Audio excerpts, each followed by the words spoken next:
Amigos y hermanos en la fe, vamos a leer nuevamente la palabra del Señor en el libro de los Hechos de los Apóstoles. Y vamos a leer el capítulo 4 desde el versículo 8 hasta el 14. Dice así las Escrituras. Entonces Pedro, lleno del Espíritu Santo, les dijo: gobernantes del pueblo y ancianos de Israel, puesto que hoy se nos interroga acerca del beneficio hecho a un hombre enfermo, de qué manera este haya sido sanado, sea notorio a todos vosotros y a todo el pueblo de Israel que en el nombre de Jesucristo de Nazaret, a quien vosotros ejecutasteis en el madero, y a quien Dios resucitó de los muertos, por él este hombre está en vuestra presencia sano. Este Jesús es la piedra reprobada por vosotros los edificadores, la cual ha venido a ser cabeza del ángulo. Y en ningún otro hay salvación, porque no hay otro nombre bajo el cielo dado a los hombres en que podamos ser salvos. Entonces, viendo el denuedo de Pedro y de Juan, y sabiendo que eran hombres sin letras y del vulgo, se maravillaban y les reconocían que habían estado con Jesús. Y viendo al hombre que había sido sanado, que estaba en pie con ellos, no podían decir nada en contra. Que el Señor añada su bendición a la palabra suya. El Señor Jesús comenzó su ministerio en la provincia de Galilea con estas palabras que registra el evangelista Marcos en su capítulo 1, versículo 15. Arrepentíos y creed en el Evangelio. Arrepentíos y creed en el Evangelio. Y nuestro tema es el poder del Evangelio. Hoy vamos a ver tres cosas. Primero, la proclamación del mensaje. Luego vamos a ver el tema del mensaje. Y en tercer lugar, el resultado del mensaje. Es importante destacar el versículo 10, estas palabras, sea notorio. Así comienza el versículo 10, sea notorio. ¿Qué cosa tiene que ser notorio? No puede predicarse el Evangelio en su cabalidad. No se puede explicar la grandeza del Evangelio si no se dice tres cosas que deben ser notorias.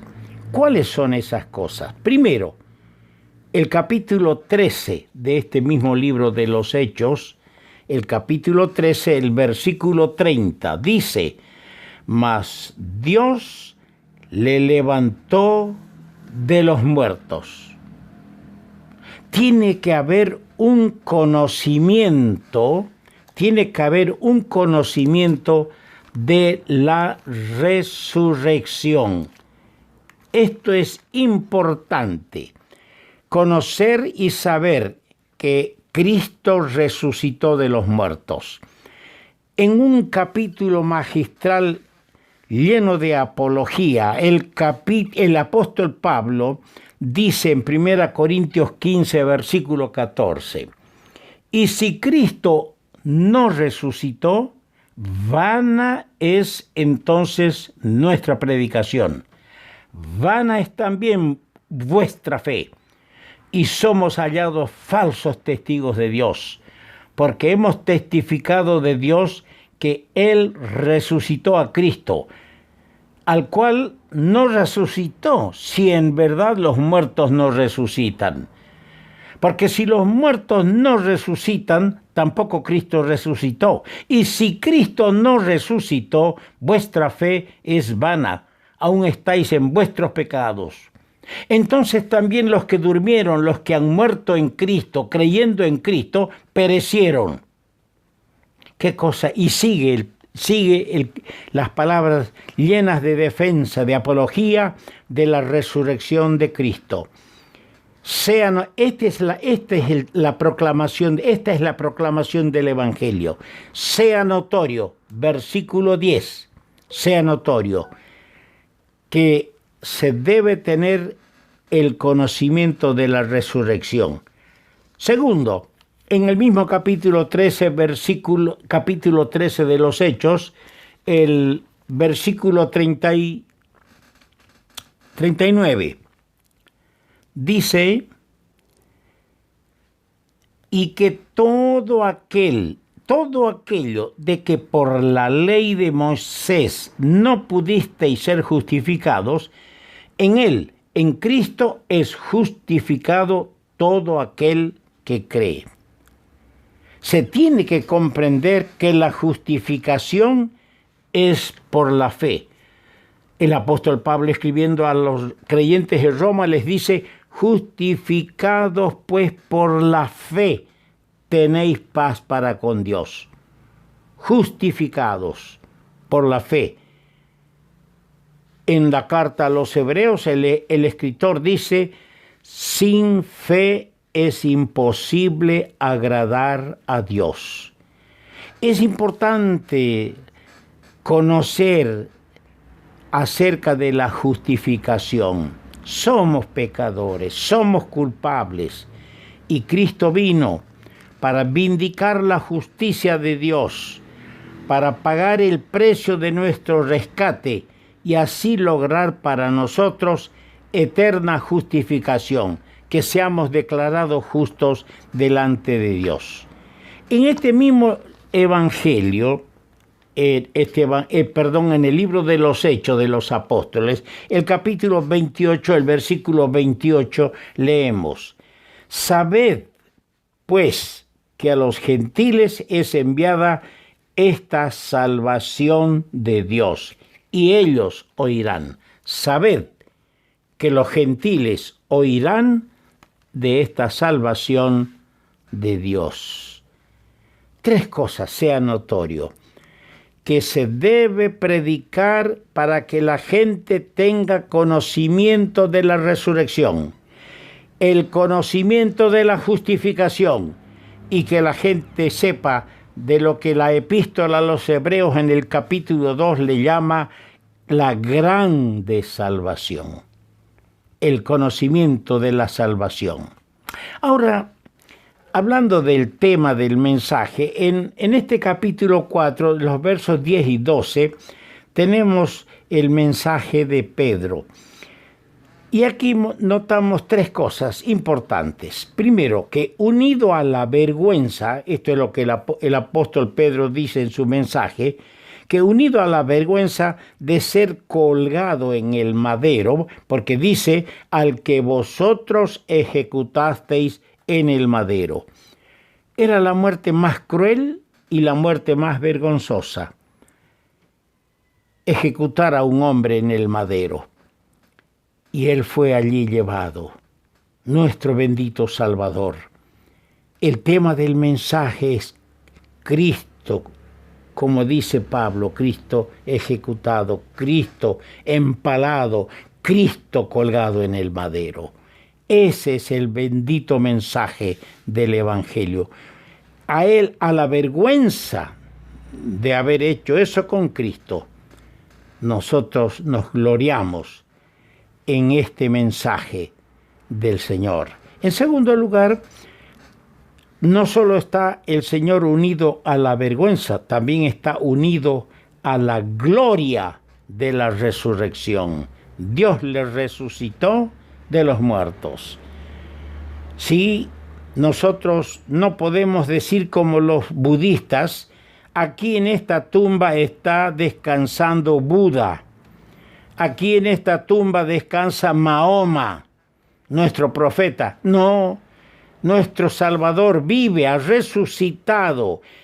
Su vergüenza, sus sacrificios, sus sufrimientos en el madero no quedaron solamente con esa mancha de vergüenza que él sufrió. Dios le resucitó de entre los muertos y está en la gloria. En tercer lugar, hay una gran verdad en el versículo 12. Estamos unidos a la garantía de la salvación. No hay otro nombre en que podamos ser salvos. Su nombre sobrevive porque Él vive. No lo olvidemos. La salvación tiene una garantía. No hay otro nombre en que podamos ser salvos. Y el que nos salva vive. Y su nombre sobrevive porque Él vive. ¿Cuál fue el resultado entonces del mensaje? Los versículos 1 al 4 nos muestran que hubo conversiones, un número como 5,000. Qué lindo, ¿no? Qué lindo, pero convertidos. No hicieron profesión de fe solamente. Dejaron que el Espíritu Santo los haga nacer de nuevo, injerte en ellos la naturaleza divina.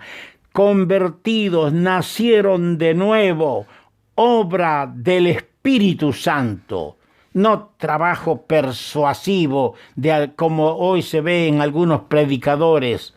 Al querer ver profesiones de fe, usan todos los medios persuasivos, estudian todas las posibilidades humanas de convencerlos, pero no los pueden convertir. Solo el Espíritu Santo puede convertir al pecador. Eso fue parte el resultado del mensaje.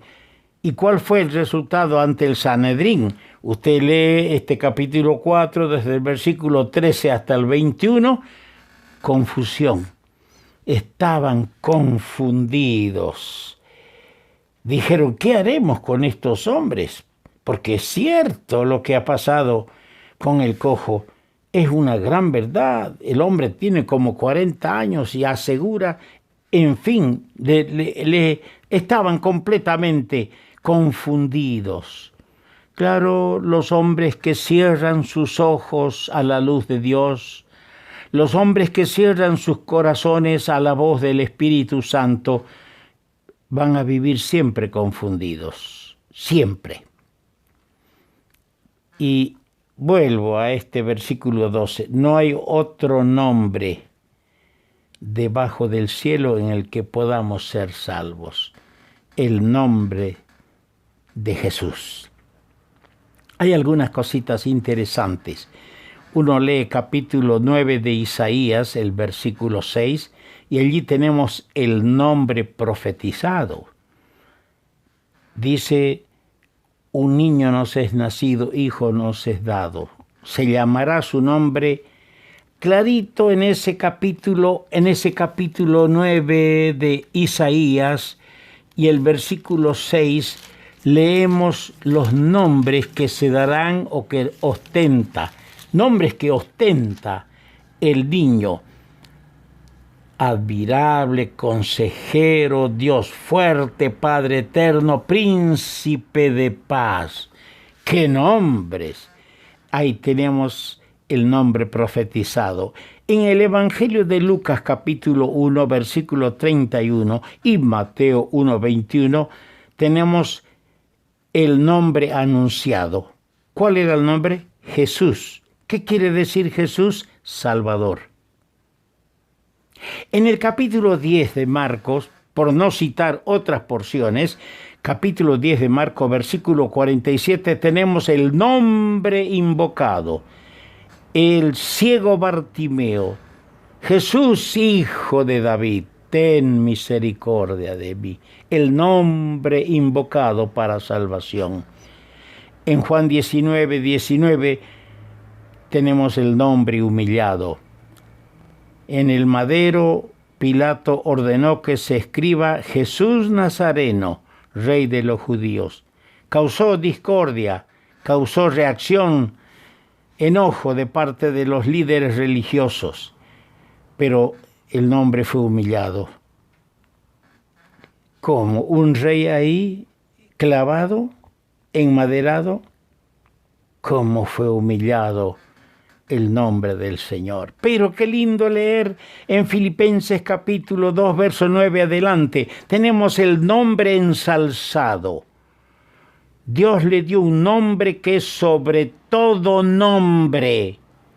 El nombre que es sobre todo nombre, el nombre ensalzado. Y en Apocalipsis capítulo 19, desde los versos 12 al 16, tenemos el nombre de Jesús glorificado. Se llama el Verbo de Dios, se llama Rey de Reyes, Señor de Señores. El poder del Evangelio tenía un nombre, el nombre de Jesús de Nazaret. ¿Qué tema el mensaje del Evangelio? ¡Qué cosas preciosas! Gracias a Dios por habernos abierto los ojos para creer en su Hijo Jesucristo. Vamos a continuar.